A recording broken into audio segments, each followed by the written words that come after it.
All right. Well, just gonna start welcoming you all into this very exciting conversation, um, and just share a little bit about this series as folks are entering. Thank you all for coming. Thank you for taking time out of your busy days to join us for the first of our Exploring Maine Industries webinar series, all about healthcare.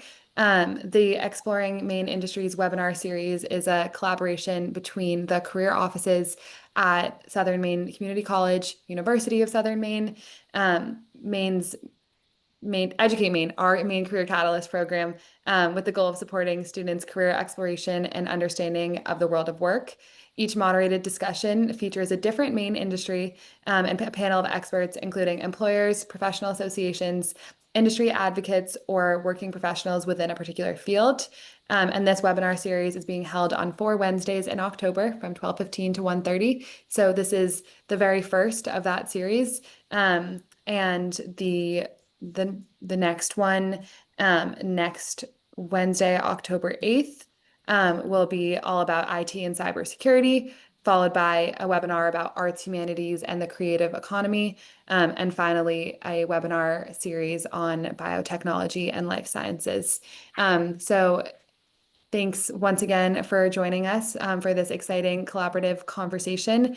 It is now my pleasure to pass it over to the moderator of today's discussion, Monique Roy. Take it away, Monique. Thank you, Meg. Hi, everyone. So yes, my name is Monique Roy, and my title says VP of Culture, Learning, and Development up there, but I am the Vice President of Talent Acquisition and Workforce Development, as well as leading our leadership development and professional development and culture initiatives here at Central Maine Healthcare. So it's a big title and it's a lot of things. And I'm very excited to talk to this panel and ask these questions today. So I am just going to say who's first on my screen and ask you to just introduce yourself and what you do. Melissa. Good afternoon, everyone. I'm so happy to be here. I'm Melissa McManus. I am the Director of Workforce Development for the Maine Health System. I've been here it will be 10 years in May, but really excited about this discussion today. So thank you. Excellent. Thank you. Brendan. Hi, everyone. My name is Brendan Scott. I am a program manager at Maine Health, specifically for the Maine Track program, which is our partnership between Tufts University School of Medicine and the Maine Health System. I work specifically on our events and admissions for the Maine Track program. So I'm really excited to meet you all today and have a great discussion as well. Thank you. And Jordan? Hi, everyone. I'm Jordan Willett. I'm the supervisor of talent acquisition at Martins Point Healthcare. I've been with the organization for just over 8 years, and all of those years spent in talent acquisition and workforce development. So really excited for our conversation today. Super. Thank you. And Rebecca. Thank you. Hi, everyone. My name is Becca Bolus, and I'm the Executive Director at Maine Public Health Association. We are a nonprofit membership organization, and we do public health advocacy, workforce development, and training. And like everybody else said, I'm really excited to be here for the conversation. So thanks so much for having me. Awesome. All right, so we're going to get started, and I'm setting a timer for the first question so that we stay on target for time because these are such great questions. So I'm just going to kick it out there. Our first question is about industry landscape. So for our panel members, what do you see? Oh, wait a minute. I needed to say something first to the people that are showing up here. If you have questions, please put them in the regular chat and not the Q&A. I'll just be able to check one of those things, so it'll be easier for me to check it in the regular chat. Please feel free to put questions in as we go, and then I'll come back to those as a follow-up. So anyway, Meg would kill me if I didn't say that. That was something I was supposed to do for housekeeping. Thank you so much. Okay, now, first question. What do you see as the biggest changes happening in healthcare right now, especially in terms of workforce development? And so I think I'll start with our workforce development expert here, Melissa, and then I will have others please chime in, either raise your hand or just unmute. Oh, that's such a big question. I think the biggest changes that we're seeing right now is, the state of Maine, and I will say Maine Health we do have a healthcare system located in New Hampshire as well, North Conway Memorial Hospital. But, the population in Maine is aging. I think it's 23% is greater than 65, oldest state in the country. Our unemployment rate right now, we are at, I think the August numbers were 3.2%. So basically, we're at a phase in time within Maine where individuals are they're going out of the workplace, they're heading into their well-earned retirement. But also we know as individuals age, they need more support in healthcare. So with the low unemployment rate, I love Maine. I grew up here. I'm very passionate about being here. But we know it's not necessarily everyone's destination. So we have to think holistically about workforce development, not just growing our own, which we're doing. We have wonderful Earn While You Learn programmings internally, but our team has to look at how we are creating access to care in different ways. So we have to be really innovative right now. But in regards to the people, we are really collaborating with the college systems, the community college, the UMaine system, and how we are able to think of individuals as a whole and what they need to be successful. So I think that's a really great engagement we're having. We're also partnering. Monique and I know each other well. We work together as a state versus as entities, which is really critical in what we're doing. So I think that's a really long-winded answer, but I think we're really looking holistically at the workforce and different ways to do the work. Awesome. Yeah. Thank you. Brendan, Jordan, Becca, anything that you want to add to that? How you are dealing with the workforce challenges that we have? What do you see right now? Yeah, absolutely. I would agree with everything Melissa has shared.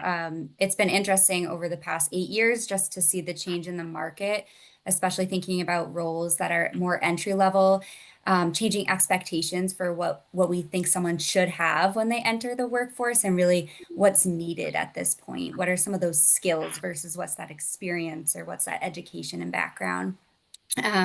So that has been a shift for us, and definitely collaboration, exposure to healthcare at a younger age. So how can we get in front of middle schoolers, high schoolers, so people are aware of the types of opportunities that we have as well. So that's been really interesting, and really being able to think creatively about how we can share more about what our organization and what the roles do. Yeah, excellent. Brendan, Becca, did you want to chime in on this one? Do you want to go, Brendan?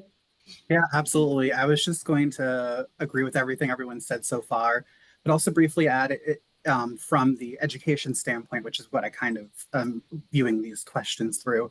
We obviously know there's a significant challenge in staffing for physician positions, especially in many other roles across the health system, but especially for physicians in our rural parts of our state. And I think some of the changes and challenges as we're thinking about how to recruit medical students or residents or fellows to come and learn and practice in Maine and then stay in Maine ultimately, is that we have to start thinking, and we are definitely thinking beyond.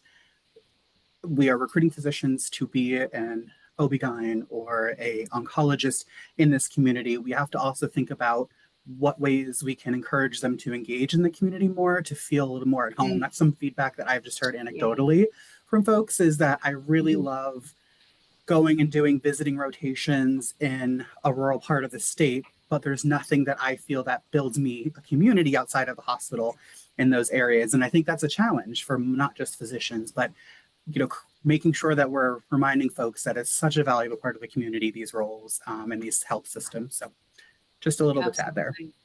Yeah, absolutely. I was helping interview a provider here a couple of weeks ago, and those are the types of questions that she was asking me, like, what is there to do here? What is the community like? Where can I volunteer? What will be a skill set that I could give back to the community? People are thinking about that. at the same time as like, where am I going to work kind of thing. So absolutely. Thank you for bringing that up. Becca. Yeah, I think so we're a professional association. So people pay a dues to belong. We have student members, we have longtime career professionals, we really have the full gamut. And from what I am hearing from our student members in particular, their concerns are very real in terms of the cost of getting an education and making sure that they can pay back their loans. Like, will there be jobs there for them?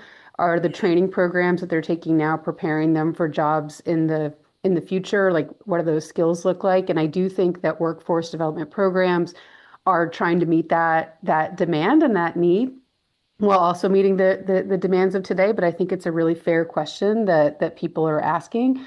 There are also some really significant policy changes underway as it relates to loan forgiveness programs, as it relates to hospitals, in different parts of the state. Like, we're seeing rural hospitals close across the country. And so it's not all doom and gloom. I know later on we're going to talk about opportunities, and they are there. But I also think there's really real questions and very fair questions that people are asking as they're considering a career in either healthcare or in public health.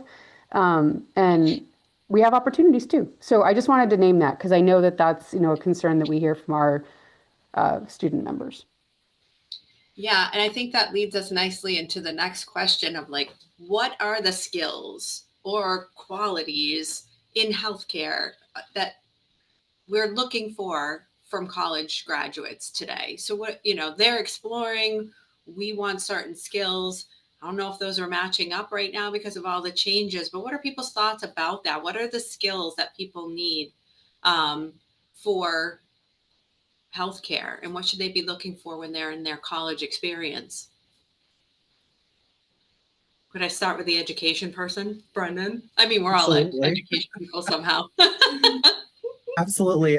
So obviously, thinking outside of just science, math, and the academics in that important part, one of the biggest challenges to healthcare is, and especially in Maine, is that our patients are becoming more medically complex and having a lot of overlapping comorbidities, as well as a pool of patients that is becoming more diverse and then also has more complexities in those needs. And so one of the biggest skills that I really encourage folks who are advising students who are thinking about going to professional programs or going into this field is one of the biggest skills you can bring is emotional intelligence, cultural competency, and the ability to ask for help. Those are kind of three overlapping areas.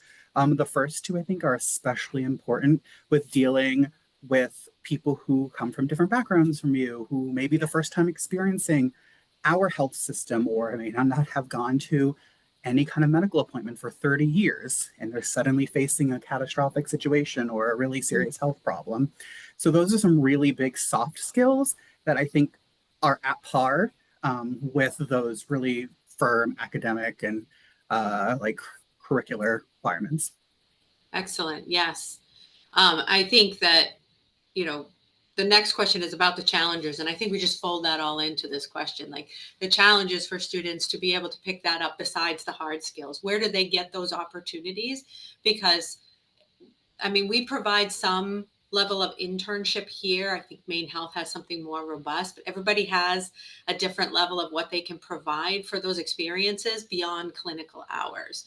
I know that people have reached out to say, what is a day in the life of a professional person who's in healthcare?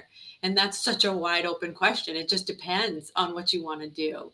So anyway, I thought we would fold that into this question as well. If anybody's thinking about like challenges, what they need to know, and all of those kinds of things. Who'd like to address this one next? I can jump in, and just a challenge that comes to mind, thinking also about a skill that is really helpful to have. Just change, agility, and adaptability. I think that aligns with what you were sharing too, Brendan. It could be you're in a medical assistant role and you're supporting one provider, but maybe someone calls out that day and now you're a PSR, patient service rep at the front desk. So really that team atmosphere, keeping the customer or patient at the center is really important. And the challenge I would say for that is the workforce shortages, and being an older state, our healthcare needs will continue to grow. And so sometimes that may show up in understaffed areas too. So being able to be flexible and agile. Absolutely. Sometimes what we talk about here, because Jordan mentioned the high school awareness and the middle school awareness, and that's actually a lot of work that we're doing.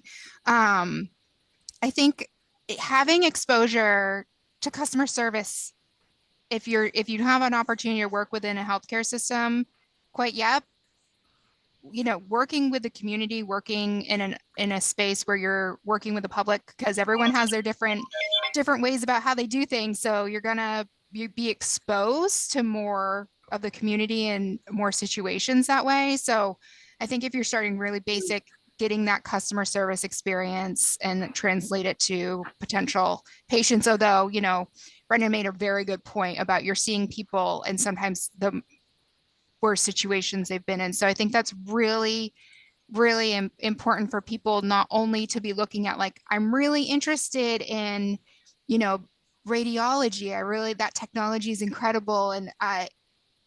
But you have to think holistically of the roles that you're looking at. Does it mean I'm doing patient-facing work when I'm looking at this specialty? Because do I want to work with the public? Plenty of opportunity not to within healthcare, but I think really taking the opportunity to look holistically about what skills you enjoy doing, and then where you feel your strengths are, and then pulling all those pieces together. Yeah, for sure. I agree with everything. All those are totally relatable to public health. They're in, my opinion about what people will need to become a public health professional. I think the only other one I would add is looking for kind of bridge building or relationship building opportunities. And that could be with people that you're serving, could be with community members or your patients, but it's also with other health professionals or other people that can help you do your job and support the people that you're trying to support. We're constantly looking for that, whether we're working with policymakers or other organizations, whatever it is. We're always looking for bridge building, and so I think having that kind of lens when you approach your work will be a good skill to have.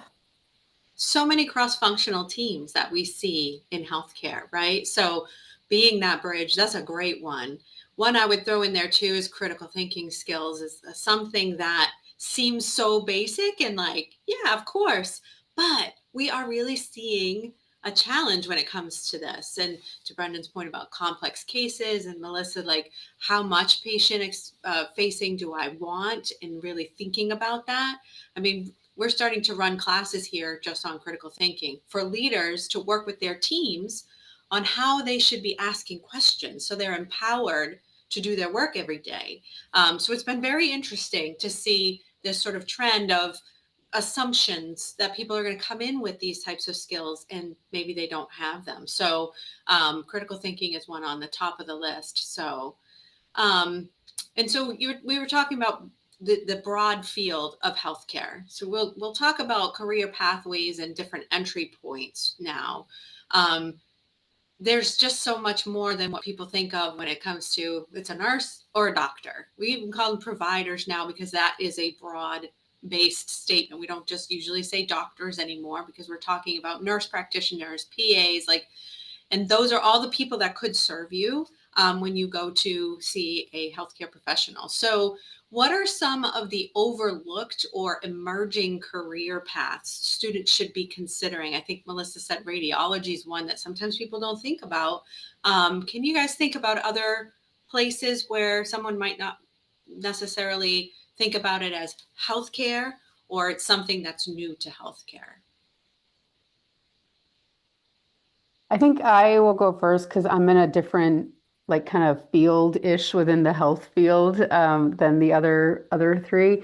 I mean, public health is so broad. So public health serves communities instead of just focusing on individual people. And so when I think about entry points, there's a million entry points. You could be doing environmental health and working on clean drinking water. You could be doing work certainly within a hospital and focusing on community health in that way. I mean, there's so many different options. The way that I kind of think about it is, and this is where, and I know later on we will talk about this, but this is where internships or job shadows can be really helpful. I think it's important for students, especially and people who are new to the field, to be thinking about how they like spending their time. Like, do they like working with people, or do they prefer, to be in a lab maybe? Or do they prefer to be working on, doing statistics on their computer or whatever it is? Like, really thinking about how they like to spend their time, and do they like to work with groups, or do they prefer to work by themselves? Do they want to work outside of a building, like in the community? A great example from my perspective on that is public health nurses versus nurses who are working within a hospital. Like, they're both trained in nursing, but really different application of that training. And so again, just kind of reflecting on that for people.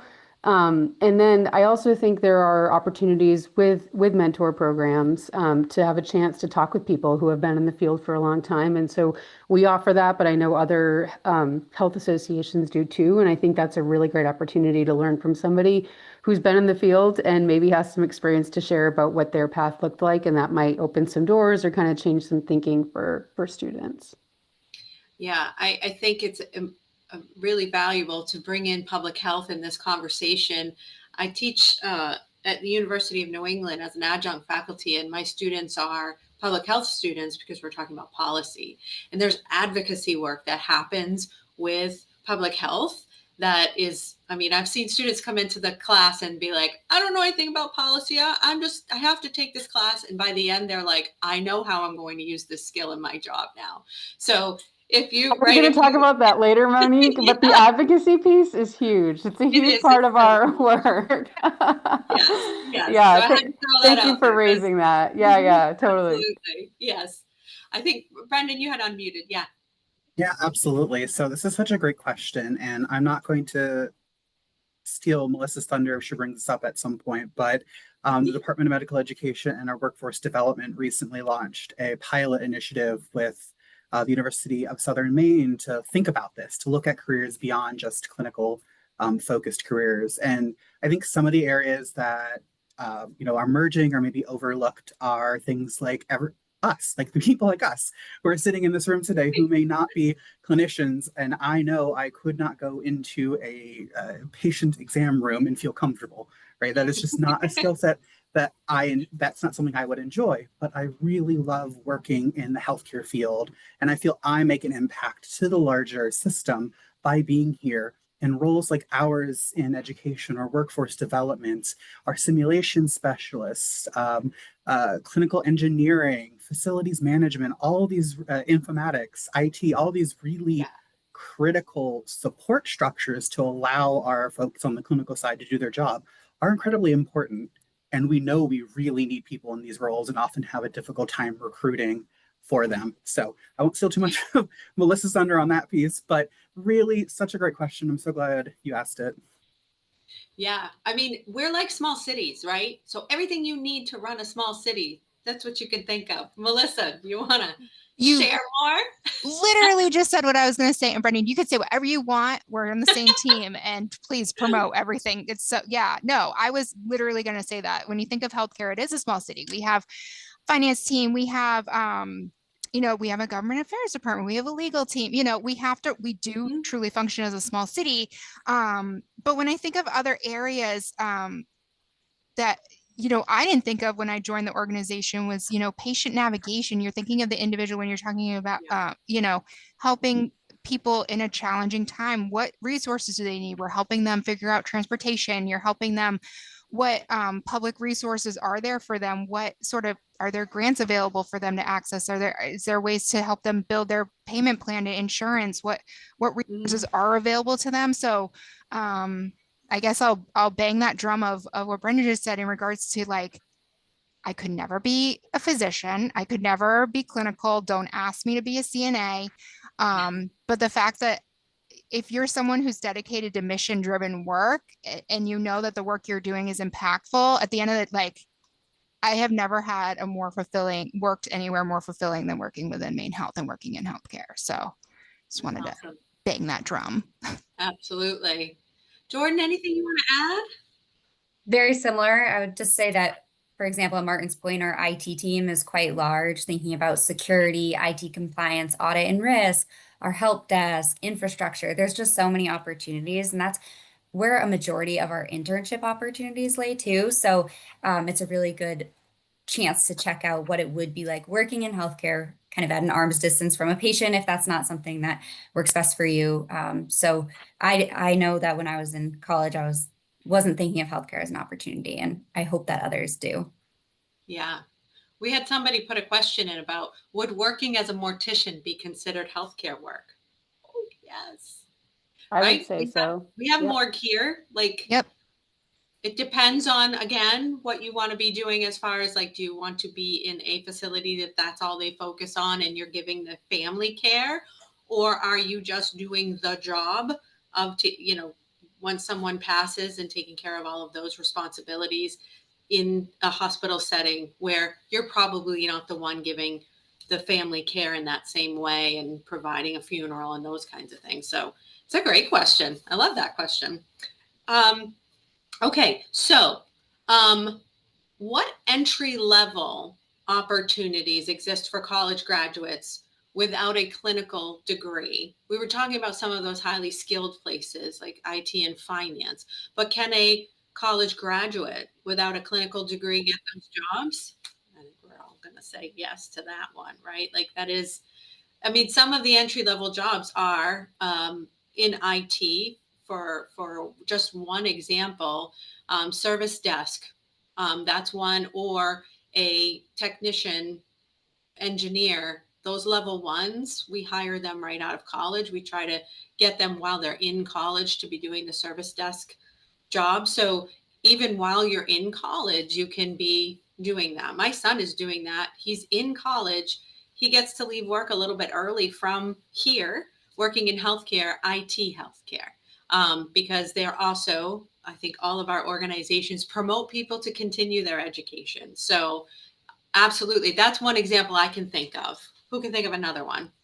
We haven't talked about behavioral health yet, and that's so Ooh, critical. yes. There's certainly opportunities, and you can be having patient interaction there.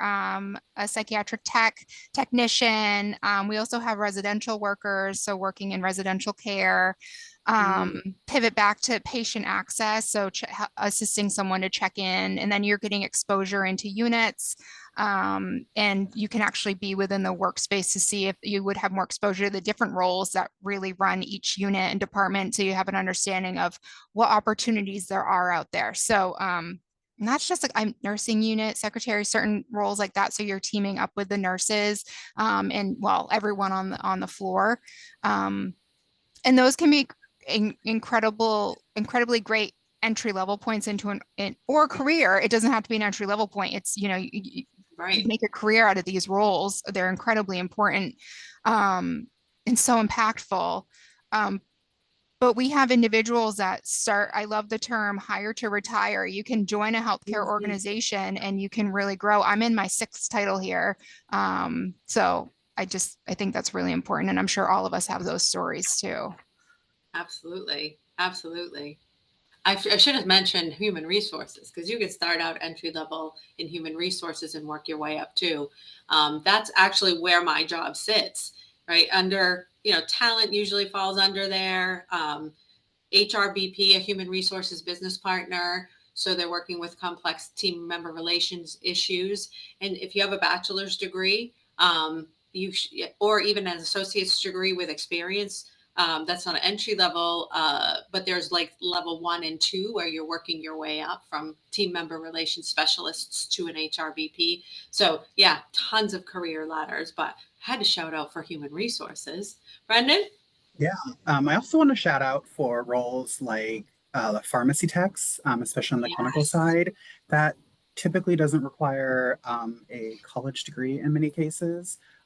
You are strongly encouraged in most organizations to achieve a certification, a certified pharmacy tech certification. Some places will help you learn towards that. But that's a really great way to get that exposure if you're interested in clinical work or you want to do that later on, but you don't either feel quite ready or just want to get more knowledge. It's not as patient facing, so it may not count as patient contact hours for certain clinical professional programs, but it's a really great way, especially if you're interested in doing that in an inpatient setting, where you can get exposed to terminology, really complex dosing and measuring requirements in that role, and a lot of working across the health system, working with nurses, physicians, PAs, radiologists, CT technicians who do contrast, a lot of really, really diffuse groups of folks. So just wanted to also shout out pharmacy tech because I really think for some people, that's a fantastic opportunity. Absolutely. And that's a ladder right there. You can do so much.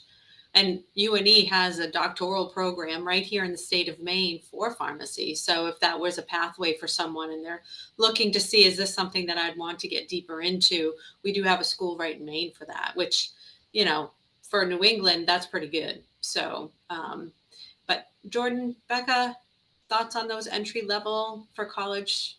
Yeah. I love everything that's been shared so far. I think it's exposure, exposure, exposure. So whether that looks like starting in a customer service role and maybe finding something that you like within that role.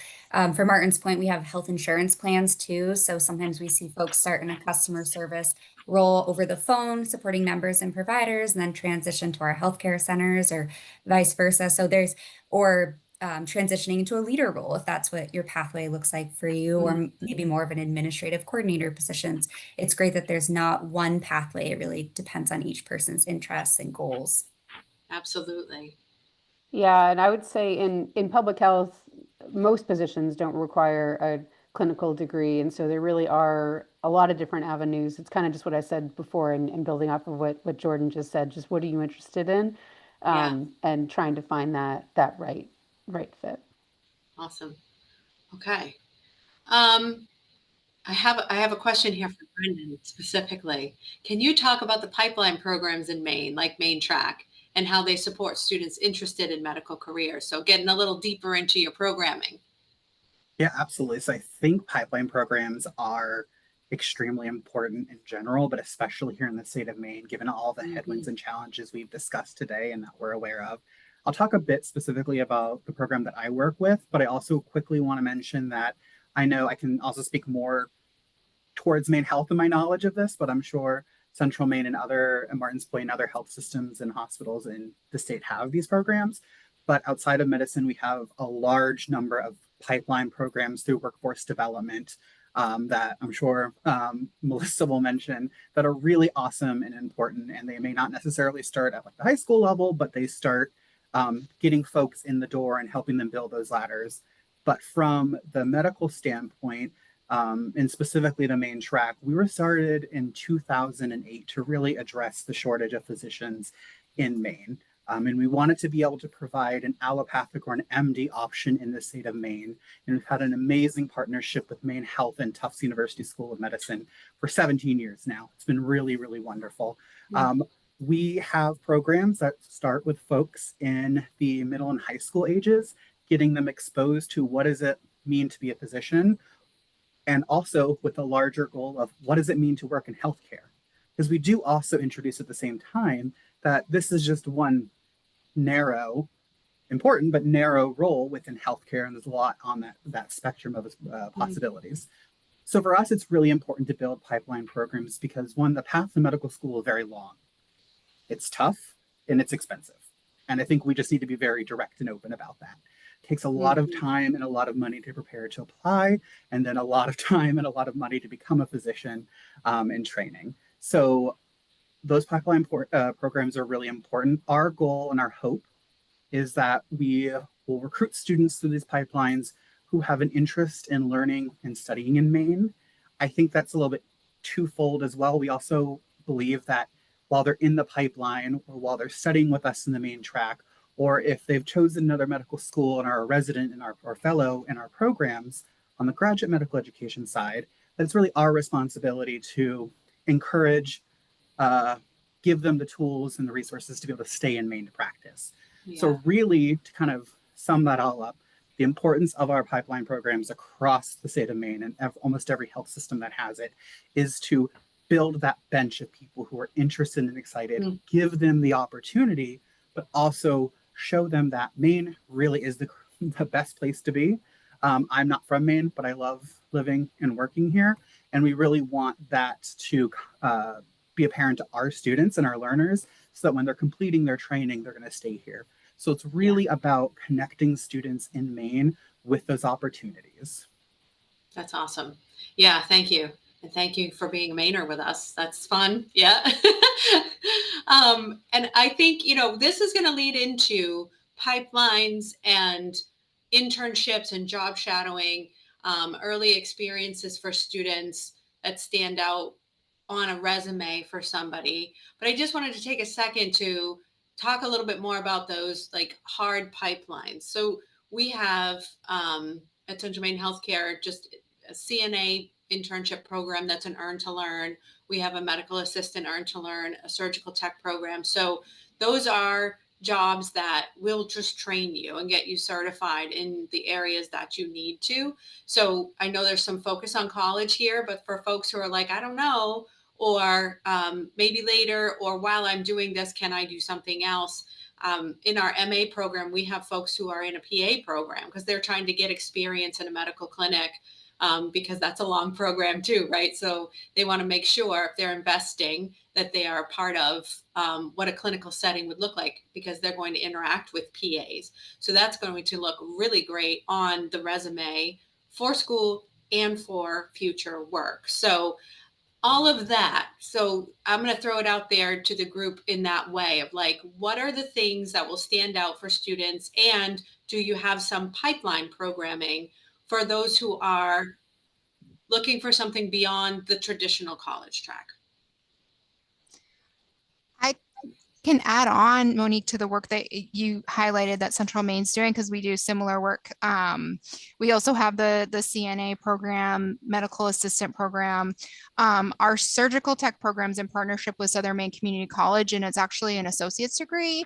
So it does require 1 year of prerequisites. So then if you're in, say, a health science program, you're not sure your direction, I would really highlight checking out the surgical tech program. And if you're in a university heading towards a bachelor's degree, there, you can certainly be looking at what certifications and how does that blend and how are you looking at what you want to do at the end of your degree. So I think it's an opportunity just to say there isn't like a straight path that you have to follow. So I'm kind of jumping a little bit, but we also, we have a Seg Tech apprentice program. It's not required, but it definitely supports individuals as they learn about if they're interested in behavioral health. And we also have training with sterile processing if you're interested in getting exposure to surgical. So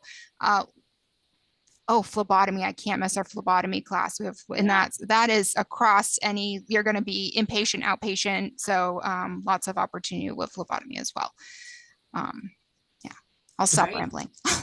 Oh, it's great. There's so much. You guys have so many things. So Jordan and Becca, are there things that students can be looking to put on their resume, some of these pipeline jobs maybe while they're in school, or this is the path that they're going to go? I think Brendan wanted to pop in. Oh, sorry. I just wanted to add really quickly that to kind of piggyback slightly off of Melissa, but like really drive it home for folks that are here today, is that it's not one path. In many ways, they're interlinked. And so I really encourage folks who are considering the Maine Track program, and we believe in, medical education should be accessible. And so for folks, some students, that may mean you need to work while you're in school. You may need leading up to medical school. And so these pipeline programs, CNA, phlebotomy, medical assistant, surgical tech, there's quite a lot of others in other areas, are really great ways to get that required patient contact hours that are needed for medical school. I'm just, again, from my lens, but also earn while you learn, which is really important. And it helps you discover also in that process, is that something you want to do? Maybe you might decide, I thought I wanted to become a physician, but I really love the more day-to-day contact work that I do Mm, as a CNA or a phlebotomist or something, and you may choose a different path. So I think it's just really important to reiterate that they're intertwined and you can kind of do multiple journeys at once. I love that. Yeah. Thank you for saying that. Becca was going to go, or Becca was telling me that Brendan wanted to go, but go ahead and get that in. I, yeah, I think the only thing that I might add is, well, one, yes, I definitely think that job, work experience, internships, all of that really matter. It's a safe place sometimes, depending on what it is, to learn, and try out different things and see what you like, what you don't like. One of my first internships in college was on Capitol Hill in DC, and I was like, yeah, not for me, although now I'm back doing advocacy work. So apparently it just took 20 years. But so it can help. It can kind of help direct you. But then there's also jobs that aren't really, I totally agree with what Brendan was just saying, that your path isn't always like straight. Sometimes it kind of goes like this, and that's good. Like when I look at resumes, if someone's worked in a restaurant, I actually think that has a lot of skill sets that I want someone to have. You're Mm, doing customer service, you're working under pressure, you're working with people in a lot of different areas, like the kitchen has a subculture from the bar area, from the restaurant, like the dining room, like there's so many different things that you're working on. So I guess I just want to reassure people that, like, if you're feeling like your path isn't this like defined pipeline, that's totally fine. It's totally, totally fine. But I do think experience is really helpful, and I encourage you to look for different ways to get it. yeah, it's a super value. I mean, if you are advising people, please do let them know that if they can express the transferable skill from the work that they've had on their resume, that is the key. So you may never have the opportunity to do those clinical hours because you're working um, at a different setting while you're going to school or whatever. That shouldn't make the student feel like they're not going to have an opportunity at the job just because they haven't had that job yet in healthcare. Just teaching them to make sure that they know how to articulate what those transferable skills can be is important. And those are the skills we talked about at the beginning. So just wanted to add that in. Jordan, did you want to share anything else? Yeah, I was just gonna say I appreciate what you just shared, Rebecca. Just being proud of the work experience that you have had. It's great to look for exposure opportunities, shadows, and internships. And sometimes that may not align with your schedule or what's available. So being able to, again, draw the transferable skills. I hear so often in intern phone interviews, for example, like, oh, this was just this job, or I was doing just this. But really take the time to be proud of what you've done, because it's a lot of multitasking, and oftentimes during school too. And that experience really matters. Yeah, it absolutely does. I know we have a couple of questions in the chat that I want to. There's a very broad one that I'm going to wait for the end about nursing unit because I might ask you to be more specific about what you want to know about a nursing unit. But we do have a question, I think, for Brendan. How can I also learn from the main track program as a college student? Are there other programs that support pre-med students looking for mentorship or more exposure to being a clinician? Yeah, that's a really great question. So that's kind of multifaceted a little bit and kind of based upon where you are in your journey and truthfully a little bit also where you might be like physically. So first is we do have programs that allow our students who are in, people who are in high school to work with current medical students called Doc for a Day, where it really is a pipeline building program where they work with these students to be exposed to medicine. We often have our students go and share experiences with classrooms. So we have the off the top of my head, thinking at our calendar, we have some medical students working with some health science, introductory health science classes at USM this fall to share their experience and their journey and their process. Um, a lot of, I would also look internally to your institution. So we work really closely with the advisors and like the pre-health groups at USM specifically, but also Bowdoin, Bates, Colby, and the UMaine system largely. So that's a really great way to kind of start figuring out what does this look like? What are the paths? I always encourage folks to reach out to us at Maine Track Admissions at tufts.edu as a really great way just to be like, hey, I'm interested in medicine. I've maybe talked to my advisor. Sometimes you may not have an advisor at your institution. That's also a really significant need in kind of the healthcare space, thinking about these jobs that may not be necessarily clinical focused. But reaching out to us and just being like, hey, how do I get started? Who can you connect me with? I'm always happy to do that. I think that's really important in our roles here in Maine, in a state like Maine. So a very broad answer to your question, but really look to see what resources are available on your campus, so your pre-health clubs, your pre-health advisors, but also please reach out, and happy to connect you to just folks who may be interested in having a conversation. We have a lot of folks, especially at Maine Health, who in the Maine Track program, who are from the community, or they're just really interested in community-focused medicine and are really willing to give back their time. I put your email address in the chat. Perfect, thank you. Yeah, you got it. And then we had, what other opportunities are there for students to gain experience and exposure besides internships or clinicals? Can you share leads on how students can learn more, a mentorship program, volunteer opportunities, job shadowing, etc.? I think we've been highlighting some of the things, but we haven't dug deep into the internships yet. But anybody have a specific answer to that question? We may cover some of that in a minute, but go ahead.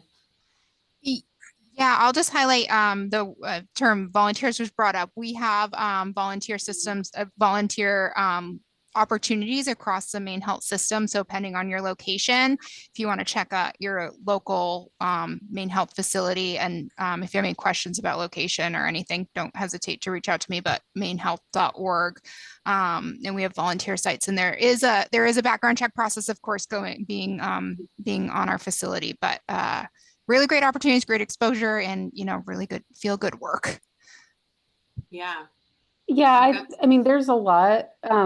So the Maine Medical Association and the Maine chapter of the American Academy of Pediatrics, and maybe several of the other health associations, they do offer a service of pairing. I wouldn't call it necessarily a formal mentorship program, but they're happy to connect students, whether they're pre-med or med students, with health professionals and who are health providers. We have a mentor program at Maine Public Health Association. We can pair students with physicians, but also a myriad of other health professional tracks, depending on what they're interested in.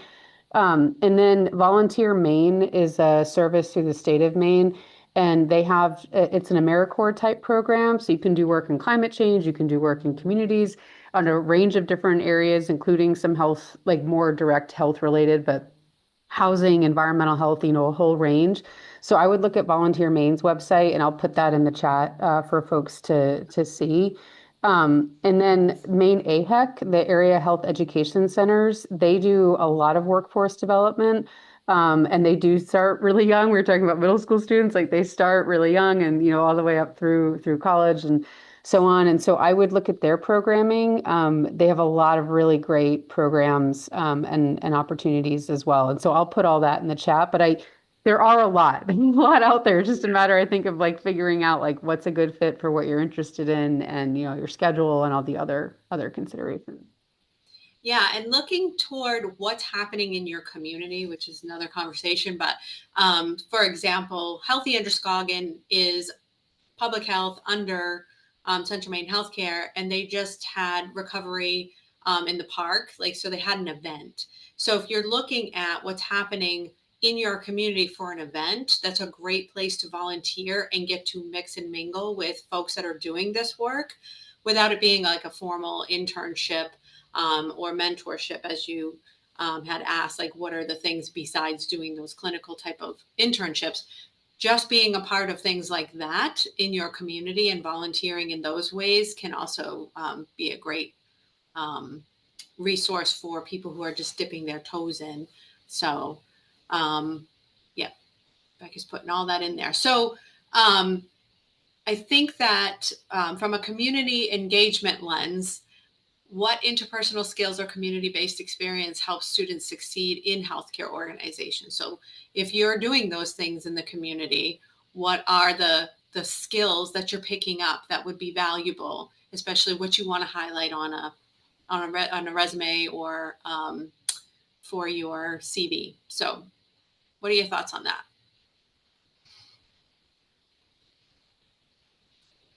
Yeah, I'll just say it very general. Think about if you are volunteering or however the engagement is.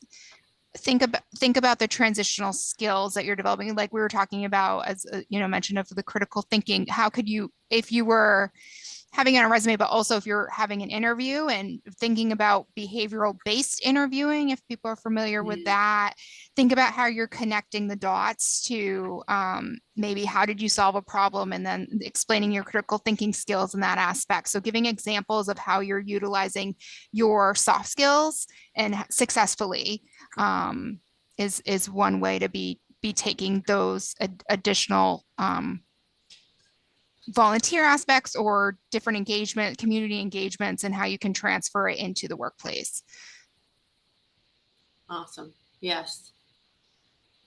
I think another important piece of being involved in the community is it shows a broader lens of who is in the community. Yes. And helps us, I think, naturally lead with seeking to understand, coming from a place that, we all have different experiences, backgrounds, et cetera. So I think that volunteering can help naturally lean into that, and then bringing that back into the healthcare center or whatever setting that you're in, really kind of putting any premature bias aside and thinking, how can I support this person?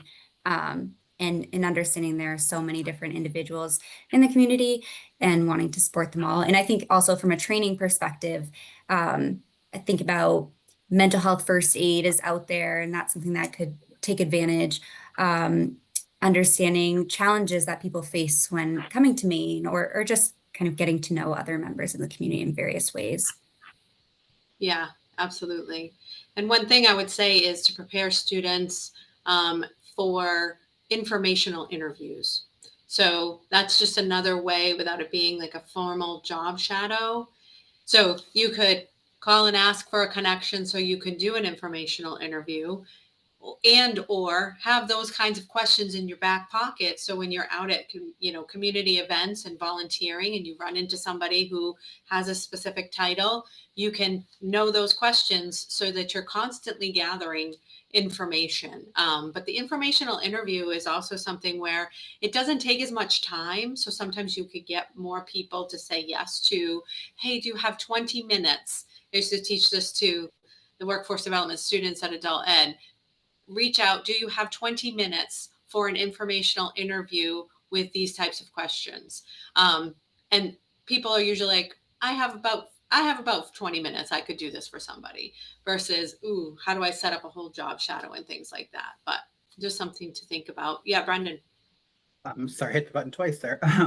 I think it's also important for people to, I often get the question of like, well, I've done a lot of XYZ type of volunteering work, but it doesn't feel like it fits right away with a career in healthcare, whatever that may be.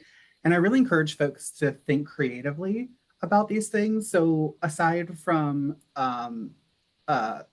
substance use disorder and people experiencing homelessness, what are the really big challenges in Maine currently?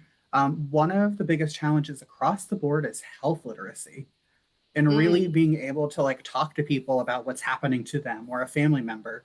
So I think I've seen students with volunteer experiences teaching students to read, or maybe a volunteer English as a second language tutor, or those types of experiences that you may not immediately think like, okay, this is one-to-one to healthcare, are extremely important and valuable skills right now. And especially if you're thinking of the community that is Maine, that are really important skills to have. And I think really set students, people who are working, et cetera, up for success. So really don't be afraid to be a little creative with it, or to like take that opportunity doing those things. I also see folks who do like, some call them like conversation buddies and things like that, which are, they can be with folks who maybe are new to speaking English or English as a second language, or a variety of different groups, that they just kind of have conversations with folks. And I think that's just really important. Yeah, excellent. I 100% like literacy volunteers is a great group, reaching out to adult ed to see if there's any opportunities there. And the libraries are another place that do those kinds of like conversational sessions where you can be just practicing with someone. I used to do homework help at the Lewiston Library to help young folks who were new to speaking English. It's how I got hooked on education, actually, because it was so fun. But yeah, Melissa, you had something to add? I was just going to add, when we think about volunteer opportunities, just want to say is, within healthcare, you think about holistically the whole person. Food pantries. We have several food pantries within our health system, and I'm so fortunate, myself and my team, we take time to go volunteer there, and it's a feel good, also meaningful, impactful opportunity. So, man, does it feel good to volunteer? I think it's so important that everyone takes a moment for themselves and think about what fills their cup, and that can be part of it too. Absolutely. And I think when students are looking, we're going to say, if you were in college today preparing to enter healthcare, what advice would you give your younger self? Like trying to get some of these experiences as part of while you're engaged in school. For me, I went as an adult student, so I was able to probably do a little bit more. But I think these kinds of opportunities we're talking about for volunteering, they do take care of the whole person, and finding those, I think many people that I talk to in healthcare say, I'm in it because I like to help people, right? In some way, shape, or form. So if you're volunteering, then you are helping people. And I think when you're looking for a position, look for an organization that allows you to do some volunteer hours as part of a benefit, and ask that question, because it tells you a lot about culture. But that's my 2 cents. What do you guys think about, what would you tell your younger self, or how to prepare? Becca? Yeah, one of the things that came to mind was when I was in high school, I was doing some stuff with our school board in the town that I grew up in. And it didn't really like make that big of an impression on me, but I've seen later on, like now, what I gained from that was learning how small government works, like how it works at the local level and what advocacy looks like. Again, I'm coming back to that, even though I did not love Capitol Hill, still like been a thread. But it what that looks like, and the importance of relationships and how they really can carry with you. Like I did grow up in Maine, and then I left, and then I came back, and there's still that continuity there. And just to the earlier conversation around volunteering, I think I love that you brought up Healthy Androscoggin, Monique, and looking at health coalitions, but also looking at your town or municipal government. They're always looking for volunteers for different boards and committees.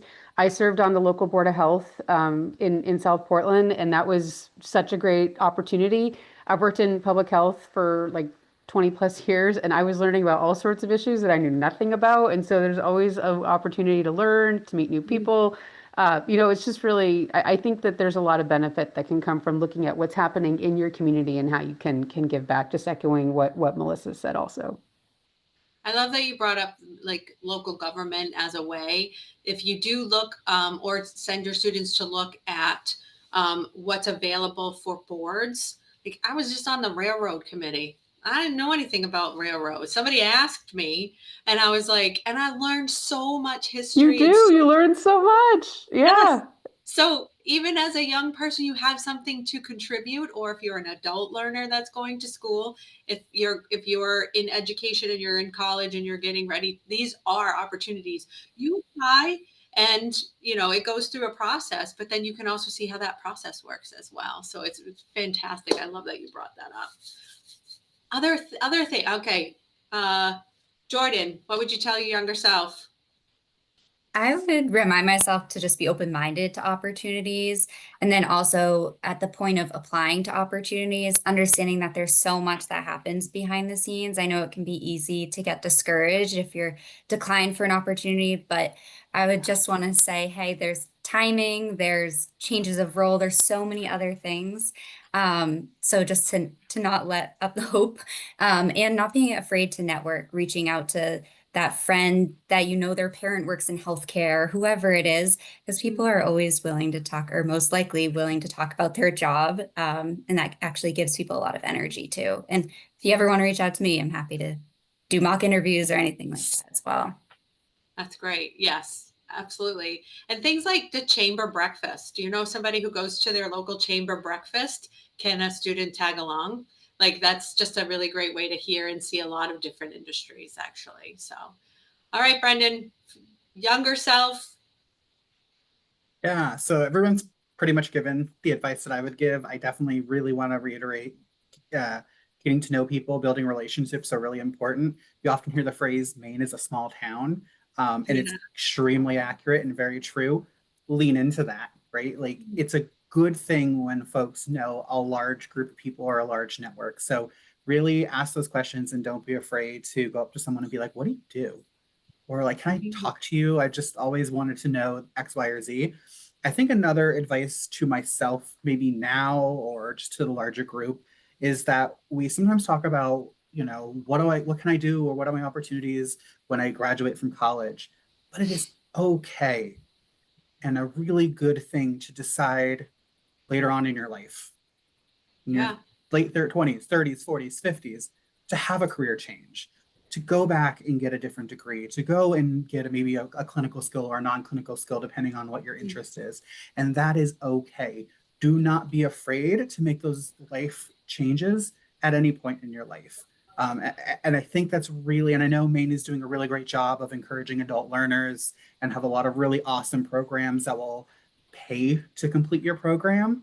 So it's really good to us know that the state of Maine, especially the University of Maine system, has those Yeah. programs. But advice to like myself and everyone who may be watching, it doesn't have to be something you do at 21, and then if you don't do it then, it's not going to happen. Absolutely not. Absolutely.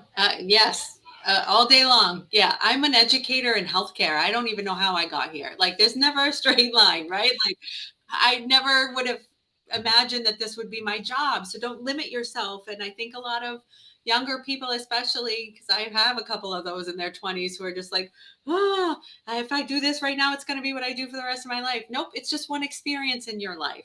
So build on that. But Melissa, what would you say? I'm going to give two from my perspective. And then actually, Brendan had mentioned our doc for day. So I just want to focus on the individuals that are on the track to be a physician because or a provider, because I loved what I heard at that panel and I'm just going to echo it. But I would say if you have the opportunity to find a mentor, I think it took me a while to find out what the difference is between having a boss in the workplace and having a true leader and a mentor. And I think really, I know I keep saying this because at the end of the day, you have to pay your bills and you have to this, but you find out what really matters to you and also find someone that's going to be in your court and support you through that because they're going to expose you to things that you wouldn't have been really, really. And it's people want to be a resource. I know people want to be there to help you along the way. So I think just knowing that. So I think that's something I wish I had known too long ago. But then I just want to share, I was at a panel of individuals that are part of the Maine Track program, and they were telling their stories about getting into the program and how many times they had to apply.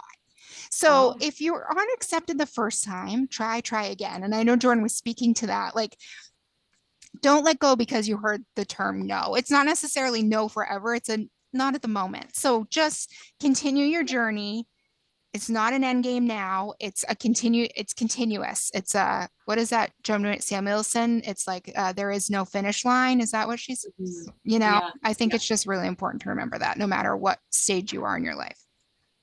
That's awesome. I think we're going to just we're at 119. And in case anybody has any questions, please put them in the chat now. And again, if the person is asking about nursing units, could be a little more specific, we might be able to answer that.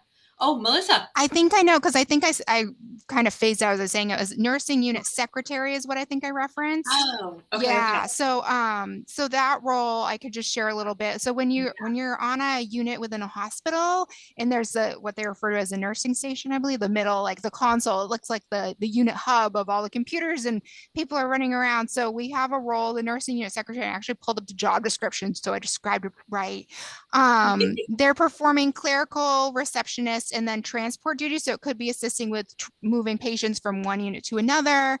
But this individual, they're really looking for someone with strong customer service, really strong communication skills. So the things we've been talking about, and then the ability to multitask. So it's really supporting the unit in the administrative aspects of the role. So I don't know if you could be used for helping with scheduling. There's going to be forms and papers and checking in on, there's so much documentation when it comes to patients, and it's supporting those the clinical staff. Yeah. Thank you for that. Yeah. I wondered if it was when she said unit. I was like, yeah, you were talking about unit secretary. It's a fun job. I had to do that job for a little while when I was working in mental health and was injured. They put me on the unit and I was just the unit secretary. And it was great. It was a fantastic way to learn how that hub really works. It's a great connecting job. So, okay. So we will do the quick lightning round.